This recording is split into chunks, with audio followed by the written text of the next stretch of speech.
Jake Morrison wiped the sweat from his face as he looked up at the morning sky. The sun was just rising over New Haven, painting the rocky hills in shades of orange and red. He had been working in the mines for 6 years now, and every morning looked the same. Rock, dirt, and the endless search for precious metals that kept the human colony alive. Another day, another credit, Jake said to himself as he picked up his mining tools. He was 34 years old, tall and strong from years of hard work. His brown hair was getting gray at the sides, and his hands were rough from handling mining equipment. Most people called him quiet, but Jake preferred to think of himself as careful with words. The mining colony of New Haven was home to about 3,000 people. They had come here from Earth looking for a better life among the stars. The planet was rich in rare metals, but it was far from the main shipping routes. This made life hard but peaceful. Pirates rarely bothered with such a distant place, and the big governments left them alone. Jake was checking his equipment when the ground began to shake. At first, he thought it was another mining blast from the deep tunnels. But the shaking got stronger and a low humming sound filled the air. What the hell? Jake looked up and saw something that made his blood freeze. The sky was full of ships. Not human ships, these were different. They were huge, dark, and shaped like giant insects. The smallest ones were bigger than any human warship Jake had ever seen. The largest was so big it blocked out part of the sun. All around the mining site, workers stopped what they were doing. Tools fell from hands as people stared up in fear and wonder. Someone screamed. Others just stood there, not knowing what to do. Jake's radio crackled to life. All workers returned to the main camp immediately, came the voice of Lisa Grant, the colony administrator. This is not a drill. Return to base now. Jake grabbed his gear and started running toward the camp.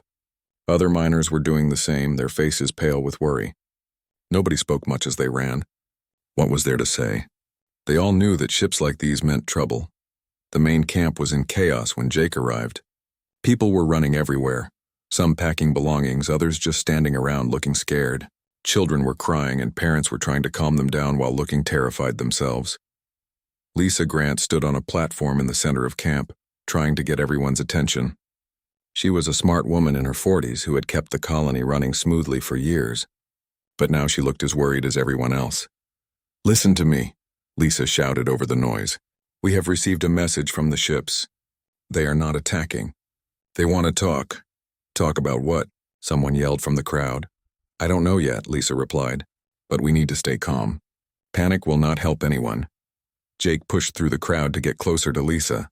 She saw him and looked relieved. Jake was one of the few people who always stayed calm in bad situations. She had come to depend on his steady nature. "Jake, I need your help," Lisa said quietly. "These aliens want to meet with our leaders. I need someone I can trust with me." Jake nodded. "What do we know about them?" "Not much. They call themselves the Velthari Empire. They have been conquering worlds for centuries, but they say they come in peace this time. Do you believe them?" Lisa looked up at the dark ships hanging in the sky like storm clouds. "I don't know what to believe anymore." Within an hour, a shuttle came down from the alien fleet. It landed in the open area outside the main camp. The shuttle was black and smooth with strange symbols carved into its surface. It made no sound as it landed, which somehow made it more frightening. A door opened in the side of the shuttle and figures began to emerge. The first ones out were clearly soldiers. They wore dark armor that seemed to absorb light, and they carried weapons that hummed with energy. Their faces were hidden behind helmets, but Jake could see they were not human. Behind the soldiers came other figures. These ones wore robes instead of armor, and their faces were visible. They looked almost human, but their skin was gray and their eyes were completely black. They moved with a strange grace, as if they were floating instead of walking. Finally, one more figure emerged from the shuttle. This one was different from all the others. It was clearly female, and she looked more human than the gray-skinned aliens. Her skin was pale blue and her hair was silver. She wore a white dress that seemed to glow in the sunlight. Even from a distance, Jake could see she was beautiful. But what struck Jake most was not her beauty. It was the way she moved. The soldiers marched. The robed figures glided. But she walked carefully, almost hesitantly, like someone who was not sure where she was going. She kept looking around at everything as if she was seeing a new world for the first time. Lisa stepped forward to meet the aliens. Jake stayed close behind her, ready to help if needed. The leader of the robed figures approached them. When he spoke, his voice was deep and cold. "I am Commander Vex of the Velthari Empire. We come seeking the sacred crystals of Gelnara. Our scans show they exist beneath this world." "Sacred crystals?" Lisa asked. "We don't know anything about sacred crystals. We're just miners looking for metal ore." Commander Vex looked annoyed. "Your ignorance does not change the facts. The crystals are here and we must have them. They are needed for the awakening ceremony of Princess Zaralyn." He gestured toward the blue-skinned woman. Jake found himself looking at the princess. She was young, maybe in her early 20s by human standards, but there was something old in her eyes, like she had seen too much sadness for someone her age.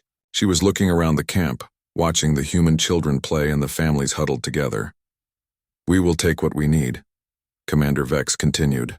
"Your people may remain if they do not interfere. Resistance will be met with force. And if we help you find these crystals?" Lisa asked. "Then your cooperation will be remembered favorably." Jake watched as Lisa thought about their options. They were miners, not soldiers. The alien fleet could destroy the entire colony without breaking a sweat. But giving in completely felt wrong too. While the adults talked, Jake noticed something. Princess Zaralyn had moved closer to where some human children were playing. She was watching them with curiosity, as if she had never seen children play before. One of the kids, a little girl named Amy, had dropped her toy near the princess's feet. Without thinking, Jake walked over and picked up the toy. He handed it to Amy with a smile, then looked up at the princess. She was staring at him with those strange, sad eyes. "Hot day," Jake said simply, as if talking to an alien princess was the most normal thing in the world. He pulled a bottle of water from his belt and offered it to her. "You look thirsty." The princess stared at the bottle for a moment, then looked back at Jake's face. Slowly, she reached out and took the water. Their fingers touched briefly, and Jake felt a strange tingling sensation. "Thank you," she said softly. Her voice was musical, with an accent Jake had never heard before. "You're welcome," Jake replied. Then he walked back to where Lisa was still negotiating with the aliens. Commander Vex had seen the entire exchange, and he did not look happy. "The princess is not to be approached by outsiders," he said sharply. "I was just being polite," Jake said calmly. She looked thirsty. For a moment, Jake thought the commander might order his soldiers to shoot. But Princess Zaralyn spoke up. "The human showed kindness," she said. "There is no harm in kindness." Commander Vex looked like he wanted to argue, but he did not dare contradict the princess directly. Instead, he turned back to Lisa. "We will begin our search tomorrow. Do not interfere." As the aliens returned to their shuttle, Jake noticed that Princess Zaralyn looked back at him once before disappearing inside. In that brief glance, he saw something that surprised him. Gratitude, and perhaps, just perhaps, hope. 3 days had passed since the aliens arrived, and New Haven had become a different place. The Velthari had built a massive tower in the center of the colony, rising high into the sky like a black needle. It had appeared overnight, grown from some kind of technology the humans could not understand. Princess Zaralyn lived at the top of the tower, surrounded by guards who never seemed to sleep. Jake went about his normal work, but everything felt strange now. Alien soldiers patrolled the mining areas, watching everything the humans did. Their scanning equipment searched deep underground, looking for the sacred crystals they needed. The soldiers never spoke to the humans, and their dark helmets made it impossible to see their faces. "I don't like this," said Pete Walsh, one of Jake's fellow miners. "They're treating us like prisoners in our own home." "Could be worse," Jake replied as he loaded ore into a transport cart. "They could have just taken the planet and killed us all. Maybe they still will once they find what they want." Jake had thought about that too, but worrying would not help. He focused on his work and tried not to think about the alien tower looming over everything. But he could not stop thinking about Princess Zaralyn. Every day he could see her standing on the balcony of her tower, looking down at the colony. She never came down, never walked among the people. She just stood there watching life happen below her like she was watching a movie. It made Jake sad to see her like that. She was a princess, which meant she probably had everything she could ever want. But she looked lonely. More lonely than anyone Jake had ever seen. On the 4th day, Jake made a decision. After work, instead of going straight home, he took a walk around the alien tower. He knew the guards would be watching, but he was just walking. There was no law against walking. The tower was surrounded by a garden that the aliens had created. Strange plants grew there, with leaves that glowed softly in the evening light. Jake had never seen anything like them. They were beautiful, but in a cold alien way. Jake picked some wildflowers from a field outside the garden. They were simple earth flowers that the colonists had brought with them, daisies and buttercups that grew wild now. He set the small bunch of flowers on a stone near the tower's entrance, then walked away without looking back. The next morning, the flowers were gone. That evening, Jake brought a book. It was an old paperback about the history of Earth, full of stories about different countries and cultures. He left it on the same stone and walked away. The next morning, the book was gone too. Lisa Grant noticed what Jake was doing. She found him after work one day looking worried. "Jake, you need to be careful," she said. "The alien commander has been asking questions about you." "What kind of questions?" "He wants to know why you approach the tower every evening. He thinks you might be planning something." Jake shrugged. "I'm not planning anything. I'm just trying to be neighborly." "Neighborly?" Lisa stared at him. "Jake, she's an alien princess." "She's not your neighbor. She's a person," Jake said simply. "And she looks lonely." Lisa shook her head. "You always did have a soft heart. But these aliens aren't like us. They've conquered dozens of worlds. They've killed millions of people. Has she killed anyone? That's not the point, isn't it?" Jake asked. "Everyone keeps talking about what the aliens have done, but she's just one person, and she doesn't look happy about any of this." Lisa could not argue with that. Every day, everyone in the colony could see Princess Zara Lynn standing on her balcony, looking sad and isolated. She never seemed to enjoy her royal treatment. "Just be careful," Lisa said finally. "I don't want to lose you." Jake nodded, but he kept bringing gifts. Sometimes flowers, sometimes books, sometimes recordings of human music on small data chips. He never waited to see if anyone took them. He just left them and walked away. On the 10th day, something changed. When Jake arrived at the stone near the tower, there was something waiting for him. It was a small crystal, no bigger than his thumb, that glowed with soft blue light. Next to it was a piece of paper with strange writing on it. Jake could not read the alien script, but somehow he understood what it meant. "Thank you." From that day on, it became a routine. Jake would bring small gifts in the evening, and sometimes he would find something waiting for him in return. Never anything valuable, just small tokens like pretty stones or pressed flowers from the alien garden. But each one felt precious because it meant she was thinking about him too. The alien soldiers noticed, of course. Jake could see them watching him more carefully now. But he was not breaking any rules. He was not trying to communicate with the princess directly or climb the tower. He was just leaving gifts and walking away. Commander Vex finally confronted Jake directly. The alien appeared in the mining area one morning, his dark robes making him look like a shadow given form. "Human," he said, his voice cold as ice. "You will stop approaching the tower."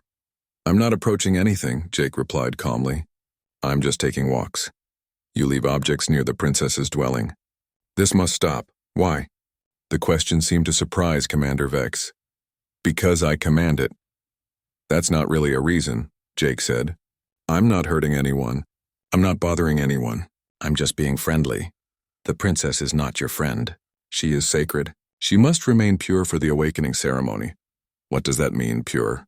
Commander Vex's black eyes narrowed. "It means untouched by outside influences.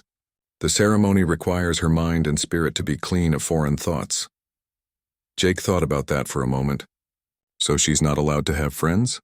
"She has no need for friends. She has her duty." "Everyone needs friends," Jake said quietly. "Even princesses. You do not understand the importance of what we do here. The awakening ceremony will give Princess Zara Lynn powers beyond your imagination. She will become a weapon capable of destroying entire fleets. And she wants this?" Commander Vex paused. "What she wants is irrelevant. It is her destiny." Jake felt anger rising in his chest, but he kept his voice calm. "Sounds like a lonely destiny." "Loneliness is a small price to pay for power, is it?" Jake asked. "Has anyone ever asked her?" Commander Vex stared at Jake for a long moment. Then he turned and walked away without another word. That evening, Jake brought something different. Instead of flowers or books, he brought a small music player. It was old and simple, the kind of thing miners carried to listen to songs while they worked. He loaded it with gentle music, soft guitar songs and piano melodies that always made him feel peaceful. He left the player on the stone as usual, but this time he waited longer before walking away. He stood at the edge of the garden looking up at the tower. On the high balcony he could see a figure in white. Princess Zaralyn was there as always, watching the world below. For just a moment their eyes met across the distance. Jake raised his hand in a small wave. He was not sure if she could see it clearly from so far away, but he thought he saw her nod in return. The next morning, the music player was gone. But that evening Jake could hear something new coming from the tower. Soft music, barely audible, drifting down from the princess's room. She was playing the songs he had given her. Other people in the colony began to notice the music too. It was beautiful and sad, mixing the human melodies with something else. Alien harmonies that made the song sound both familiar and strange. "She's got a lovely voice," said Mrs. Patterson, an elderly woman who lived near the tower. "Sounds lonely though," Jake agreed. The music was beautiful, but it was the sound of someone singing alone with no one to sing back to her. Days turned into weeks. The aliens continued their search for the sacred crystals, digging deeper into the planet's crust with their advanced equipment. The humans continued their normal lives, but everything felt different now. The music from the tower had become part of the evening routine, something people looked forward to after long days of work. Jake kept bringing gifts, and Princess Zaralyn kept accepting them. Sometimes he found little presents waiting for him, drawings of the view from her tower or small sculptures made from the glowing crystals the aliens used for decoration. Each exchange felt like a conversation without words, but Jake noticed something troubling. The longer the aliens stayed, the more agitated Commander Vex became. The alien commander spent more time watching the tower, and Jake often saw him arguing with other robed figures. Something was making him nervous. One evening, Jake overheard a conversation between two alien soldiers. They were speaking in their own language, but Jake had picked up a few words during the weeks they had been there. "The princess grows restless," one soldier said. "The commander fears outside influence," the other replied. "Perhaps the ceremony should be moved forward. That would be dangerous. The crystals are not yet ready." Jake did not understand everything they were saying, but he got the general idea. Princess Zaralyn was changing, and the aliens were worried about it. They thought Jake's friendship was somehow corrupting her. That night, Jake made another decision. Instead of leaving a gift and walking away, he sat down on the stone near the tower and waited. He did not know if Princess Zaralyn could see him from her high window, but he hoped she would understand what he was trying to say. "I'm not going anywhere. I'll wait as long as you need me to wait." The music from the tower began again, but this time it was different. The ground shook with a deep rumble that made Jake's teeth rattle. He looked up from his drilling equipment to see dust and rocks falling from the mine tunnel ceiling. Around him, other workers stopped what they were doing and looked worried. "That's not good," said Pete Walsh, wiping sweat from his forehead. The shaking had been getting worse for days now. The alien scanning equipment was going deeper and deeper into the planet, looking for the sacred crystals they needed. But every time they scanned, the ground became more unstable. Jake's radio crackled. "All miners report to surface level immediately," came Lisa Grant's voice. "We're detecting dangerous geological activity." As Jake and his crew rode the elevator up from the deep mines, the shaking got worse. Through the elevator's small window, Jake could see the alien tower swaying slightly. Even their advanced technology could not completely protect against the planet itself fighting back. At the surface, chaos was waiting. Alien soldiers were running everywhere, their usual calm discipline replaced by urgent activity. Their flying vehicles zipped back and forth between the tower and their ships overhead. Something big was happening. Lisa Grant was waiting for Jake when he emerged from the mine. Her face was pale with worry. "Jake, I need your help," she said. "The aliens found their crystals. That's good, right? They'll get what they want and leave us alone." Lisa shook her head. "It's not that simple. The crystals are 2 miles down, in the most unstable part of the mine system. Their equipment is too big and clumsy to get them out safely. They need human miners who know how to work in dangerous conditions." Jake understood immediately. "And if we don't help, they'll try to get the crystals anyway. The whole mine could collapse. Maybe the whole colony too." Jake looked around at the scared faces of his fellow colonists. Children clung to their parents while adults tried to look brave. These people had come here looking for a better life, not to be caught in the middle of an alien crisis. What do you need me to do? They want you to lead a team down to extract the crystals. You know those deep tunnels better than anyone. Just me? You and whoever volunteers to go with you. Lisa's voice dropped to a whisper. Jake, I think there's more going on here than they're telling us. Commander Vex looks desperate, almost scared. Before Jake could answer, the alien commander himself appeared. His dark robes billowed as he walked quickly toward them, followed by a group of his soldiers. Human Morrison, he said, his cold voice more urgent than usual. You will assist us in retrieving the sacred crystals. I'll help, Jake said. But I want to know what's really going on. Why is this so urgent all of a sudden? Commander Vex's black eyes narrowed. That is not your concern. It is if you want my help. I won't risk my people's lives for something I don't understand. For a moment, Jake thought the alien might refuse to explain, but then Commander Vex looked up at his tower, where Princess Zara Lynn's white figure could be seen on the balcony. The princess's awakening has begun early, he said reluctantly. Her psychic powers are manifesting without the ceremony. We must complete the ritual before she loses control completely. Loses control of what? Her mind, her body, her very soul. Commander Vex's voice was grim. Without the proper ceremony, the awakening will destroy her, and her uncontrolled power will destroy everything within 1,000 miles of this planet. Jake felt his blood turn cold. He looked up at the tower where Princess Zara Lynn stood watching them. Even from this distance, he could see that something was different about her. She seemed to glow faintly, and the air around the tower shimmered like heat waves. How long do we have? Jake asked. Perhaps 2 days, maybe less, Jake nodded grimly. I'll need 6 people. My best miners. And I want some of your soldiers to help with the heavy lifting. Agreed. One more thing, Jake said. I want to talk to the princess first. Commander Vex looked shocked. That is impossible. She must remain isolated until the ceremony. If I'm risking my life to save her, I want to know it's worth it. I want to hear from her that this is what she wants. What she wants is irrelevant. It's relevant to me. Jake crossed his arms. No conversation, no crystals. The alien commander stared at Jake for a long moment. Around them, the ground shook again and dust fell from the alien tower like snow. Finally, Commander Vex nodded. 5 minutes. No more. The inside of the alien tower was like nothing Jake had ever seen. The walls were made of some kind of black material that seemed to absorb light. Strange symbols glowed softly along the corridors, and the air hummed with energy that made Jake's skin tingle. They rode an elevator that moved without making any sound.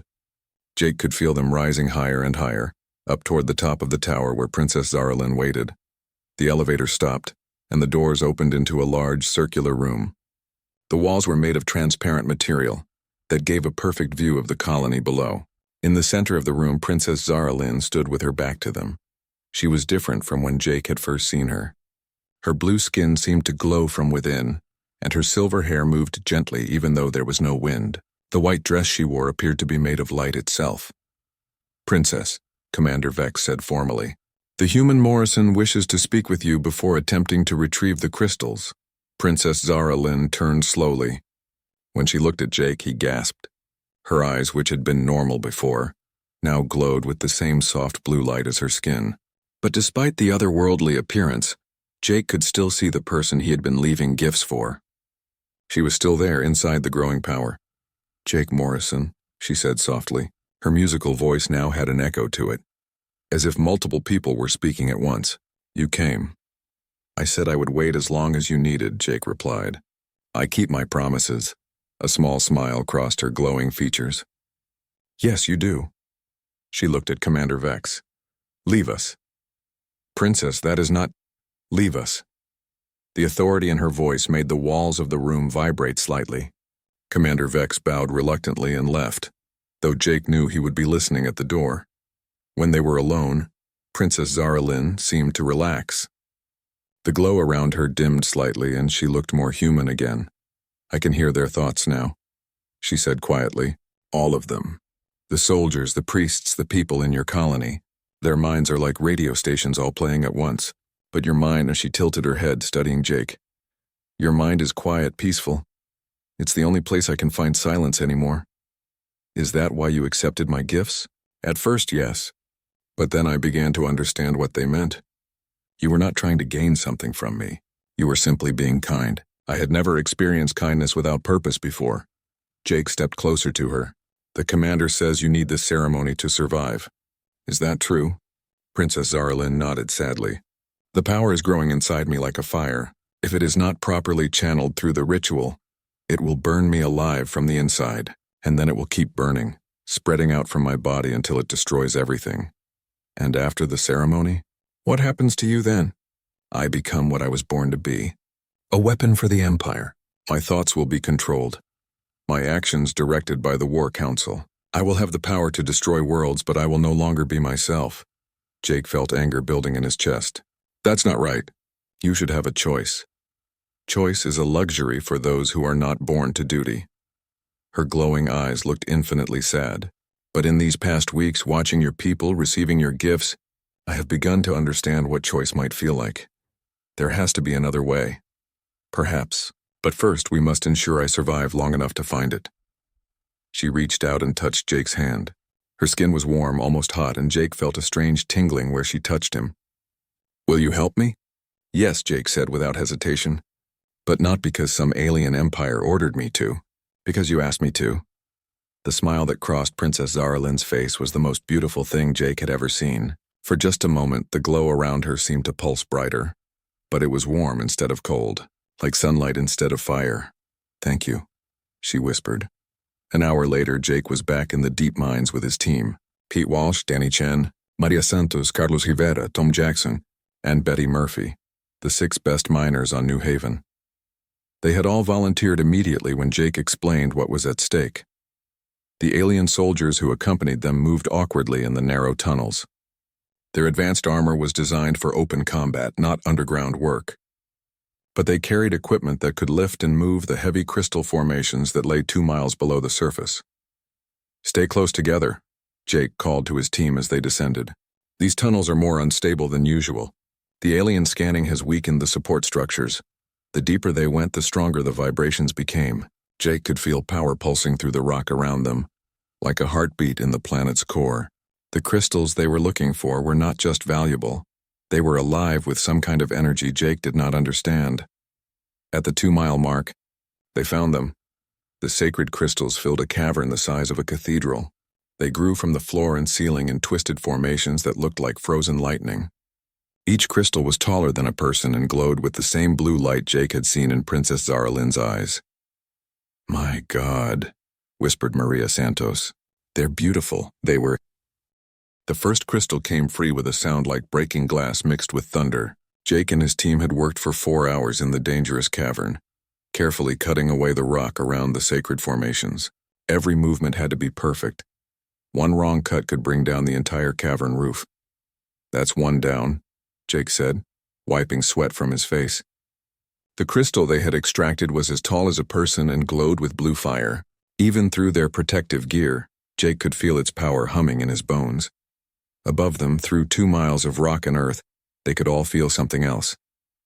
Vibrations that were not from their mining equipment. The entire planet seemed to be shaking in rhythm like a giant heartbeat. The princess, whispered Maria Santos. Her power is getting stronger. Jake nodded grimly. They could all sense it somehow. Princess Zaralyn was fighting to control the fire inside her, but she was losing the battle. Every few minutes, waves of energy pulsed through the ground, making their equipment spark and their hair stand on end. 2 more crystals to go, Jake told his team. Stay focused. But focusing was getting harder. Danny Chen, the youngest member of their group, was starting to look pale and shaky. The alien energy was affecting him more than the others. I can hear something, Danny said quietly. Like voices, but not voices. Singing, maybe? Jake felt it too. A strange music that seemed to come from everywhere and nowhere, beautiful and terrifying at the same time. It was Princess Zaralyn's power reaching out, looking for something to connect with. Don't listen to it, Jake ordered. Focus on the work. They started cutting the second crystal free, but the cavern was becoming more unstable with each passing minute. Cracks appeared in the walls and small rockfalls scattered debris across their work area. That's when Jake's radio crackled with Lisa Grant's urgent voice. Jake, we have a big problem up here. Human ships have arrived. A whole fleet of them. Jake stopped cutting and grabbed his radio. What kind of ships? Military. Admiral Brooks from the Colonial Defense Force. They think Princess Zaralyn is being held prisoner and they're demanding her release. Can't you explain the situation to them? I'm trying, but they won't listen. They think the aliens are lying about the ceremony. Admiral Brooks is convinced this is all some kind of trick. Jake looked at the alien soldiers working beside him. Their usually calm demeanor was cracking. One of them was speaking rapidly into his own communication device in the harsh alien language. The Empire fleet is moving to battle positions, the alien soldier leader told Jake. If the humans attack, we will defend ourselves. And the princess? If fighting begins, the ceremony will be disrupted. She will die, and her power will destroy both fleets and this entire planet. Jake felt his heart sink.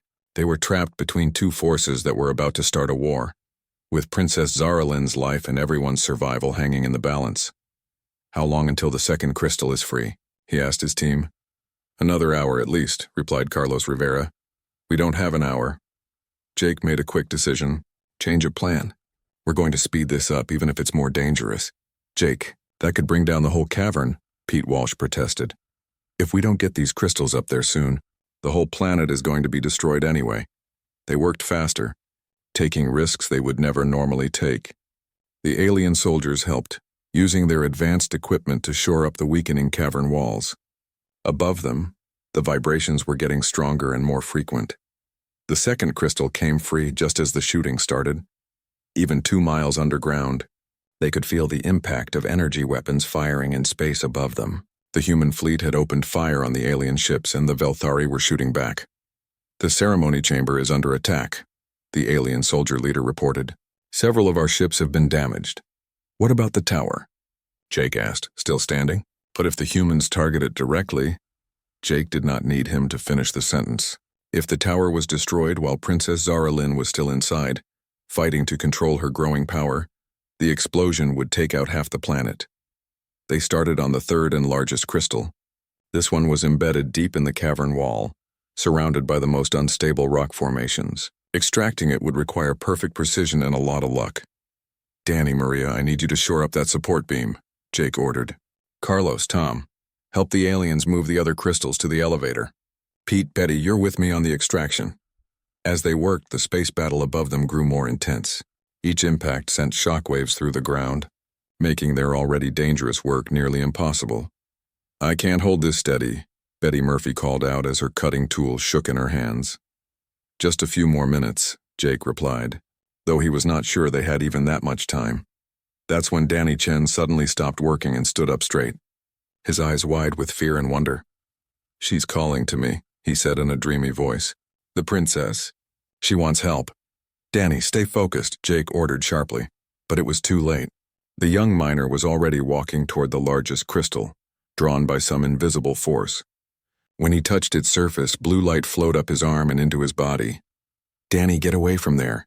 Danny turned to look at Jake, and his eyes were glowing with the same blue light as Princess Zaralyn's. She's so scared, he said. She doesn't want to hurt anyone, but she can't control it anymore. The crystal Danny was touching began to pulse faster, its light growing brighter. Jake realized what was happening. Princess Zaralyn's power was using Danny as a conduit, reaching down through 2 miles of rock to try to connect with the sacred crystals. Everyone get back, Jake shouted. But instead of moving away, Jake stepped forward and placed his own hand on the crystal next to Danny's. The moment Jake's skin touched the glowing surface, his mind exploded with sensation. Suddenly, he was not in the cavern anymore. He was somewhere else, somewhere that existed only in thought and energy.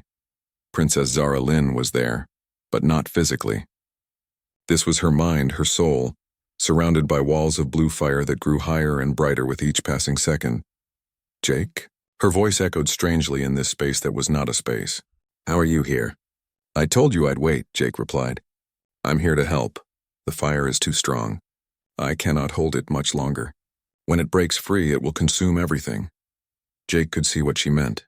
The power inside her was like a dam about to burst, but instead of water, it held back enough energy to crack planets. There has to be something we can do. The ceremony requires the crystals to channel the power safely, but even if your people succeed in extracting them, the ritual chamber is under attack. The ceremony cannot be completed in chaos. Jake thought about the battle raging above them. Two fleets destroying each other while the real threat was here, in a lonely princess who had never asked for the power that was killing her. What if we don't complete the ceremony? Jake asked. What if we find another way to channel the power? There is no other way. The ritual has been perfected over thousands of years. Maybe the ritual isn't perfect. Maybe it's just the only way anyone has ever tried.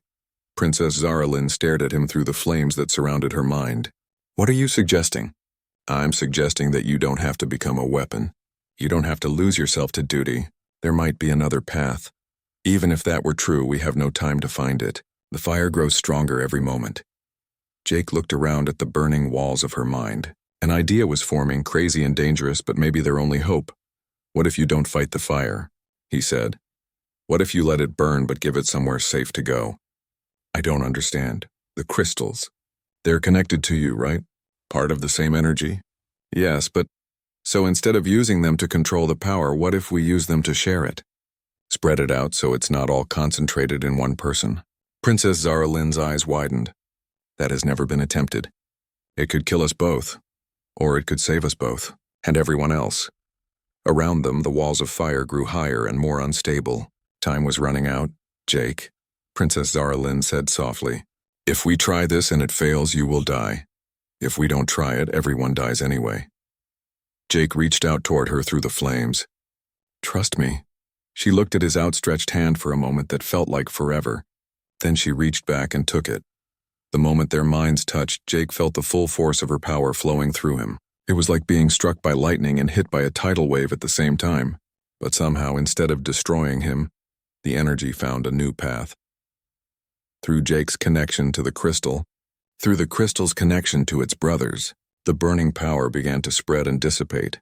Instead of one person holding back a dam that was about to burst, suddenly there were many people sharing the load. In the cavern, Danny Chen gasped as the blue light flowed through him into the other crystals. Maria Santos cried out as she felt the energy pass through her and into the rock walls themselves. One by one, every person in the cavern became part of the chain, helping to carry Princess Zaralyn's burden. Even the alien soldiers felt it, their own psychic abilities allowing them to join the network of shared power. Above them, on the surface, the energy spread further. Every human in the colony, every alien in the fleet suddenly felt a connection to the struggling princess. Jake woke up in the colony's medical center 3 days later. His head felt like it had been hit by a mining drill, and his whole body ached as if he had been lifting heavy rocks for a week straight. But he was alive, which was more than he had expected. About time you woke up, said Lisa Grant, who was sitting in a chair beside his bed. We were starting to worry about you. What happened? Jake's voice was rough and dry. Is everyone okay? Everyone's fine. More than fine, actually. You saved us all, Jake. Memories came flooding back. The glowing crystals, the connection to Princess Zaralyn's mind, the burning power that had threatened to destroy everything. Jake sat up quickly, then regretted it as the room spun around him. Easy, Lisa said, helping him lie back down. You've been unconscious for 3 days. Your body needs time to recover from whatever you did down there. The princess? Is she? She's alive. And she's free. Jake stared at Lisa in confusion. Free? What do you mean? Lisa smiled. I mean, the Velthari Empire is gone. They left yesterday morning, but without their princess. She chose to stay here on New Haven. I don't understand. The ritual you and she created together changed everything. Instead of becoming a controlled weapon for the Empire, she became something else entirely. Something they can't use or control. Lisa helped Jake sit up slowly and handed him a glass of water. As he drank, she explained what had happened while he was unconscious. The network of shared power that Jake and Princess Zaralyn had created did not disappear when the immediate crisis ended. Instead, it had become permanent. Every person who had been part of the chain, human and alien alike, remained connected to her and to each other in a way no one fully understood yet. She can still use her powers, Lisa explained. But now they're filtered through all of us. Instead of destroying, she creates. Instead of conquering, she protects. And the Empire just accepted this? Lisa's smile faded slightly. Not exactly. Commander Vex was furious. He demanded that she submit to the traditional ceremony, even if it killed her. But she refused. What did she do? She challenged the Empire's authority. Right there in front of everyone, humans, aliens, both fleets, she declared herself free from their control. When Commander Vex tried to force her back to the tower, she used her new abilities to disable all their weapons at once. Jake tried to imagine the scene. Princess Zara Lynn, no longer the lonely figure on the balcony, standing up to an empire that had controlled her entire life. The best part, Lisa continued, was what happened next. When the Empire tried to retaliate, half their own soldiers refused to fight. The power network you created didn't just connect her to us, it connected all of us to each other. The alien soldiers who had been part of the chain could feel what she felt, understand what she wanted. They couldn't bring themselves to hurt someone they were linked to. So they just left? Commander Vex and the hardliners left. But about a third of their people stayed behind. Turns out a lot of aliens were tired of the Empire's endless conquest too. They wanted something different. Jake absorbed this information slowly. His simple act of kindness, offering water to a thirsty stranger, had somehow led to the collapse of an interstellar empire. "Where is she now?" he asked. "Outside, actually. She's been waiting for you to wake up." Lisa helped Jake get dressed and walk outside. The colony looked different than he remembered. Humans and aliens were working together, building new structures that combined both architectural styles. Children played games that mixed Earth customs with alien traditions. The Black Tower still stood in the center of town, but now its walls were transparent, letting light flow freely in and out. Princess Zara Lynn was sitting in the garden that surrounded the tower, tending to flowers that glowed softly in the afternoon sun. She looked up as Jake approached, and her face lit up with joy. "Jake, you're awake!" She stood and ran to him, then stopped suddenly, looking uncertain. Jake smiled and opened his arms.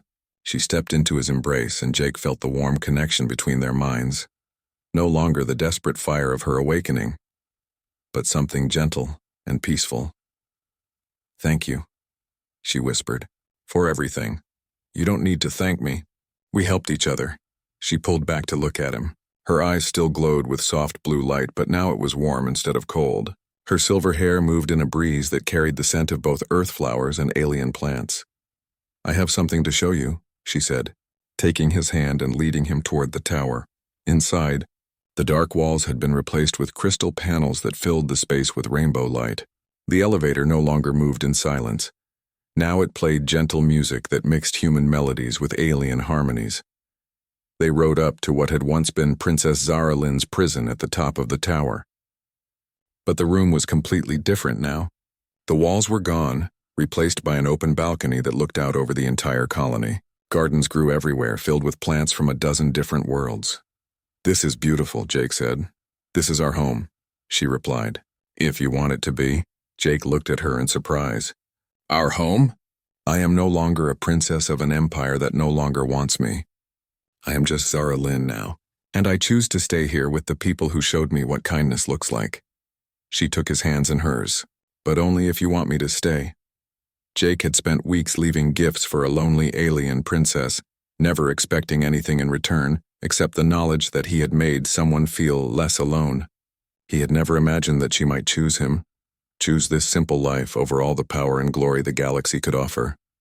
"Are you sure?" he asked. "You could go anywhere, do anything. You don't have to stay on a mining colony with someone like me." "Someone like you?" Zara Lynn laughed, and the sound was like music. "Jake Morrison, you are the man who saw a stranger in need and offered her water. You are the man who waited patiently while I learned what choice meant. You are the man who risked his life to save not just me but everyone on this planet." She moved closer to him. "You are exactly the kind of person I want to spend my life with." Jake felt his heart racing. Through their mental connection, he could sense her emotions, hope, love, and the joy of finally being free to make her own decisions. "What about the Empire? What if they come back?" "Let them come," Zara Lynn said confidently. "We are not defenseless. The network we created is spreading. Every day, more people across the galaxy are connecting to it. Former slaves, conquered peoples, even some of the Empire's own soldiers. They are choosing freedom over fear." She gestured toward the colony below, where humans and aliens were working side by side.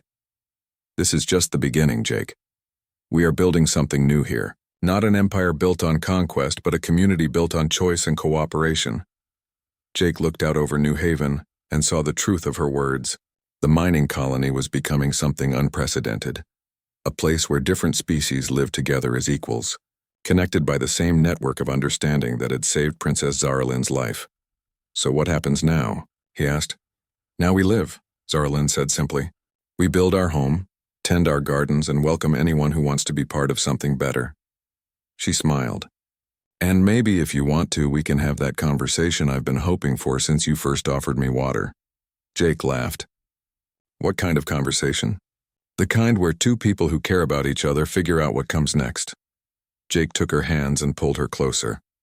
Around them, the tower's crystal walls caught the setting sun and threw rainbow patterns across the garden.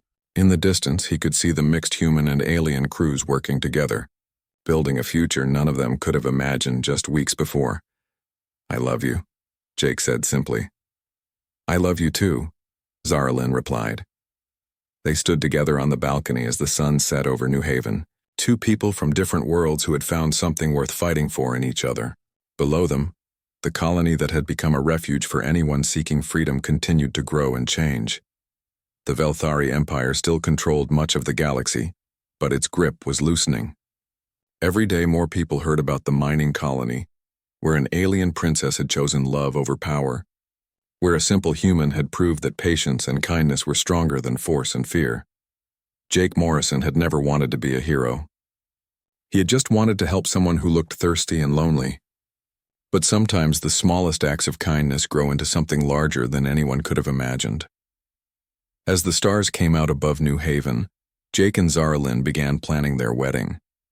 It would be the first human-alien marriage on the colony, but everyone knew it would not be the last.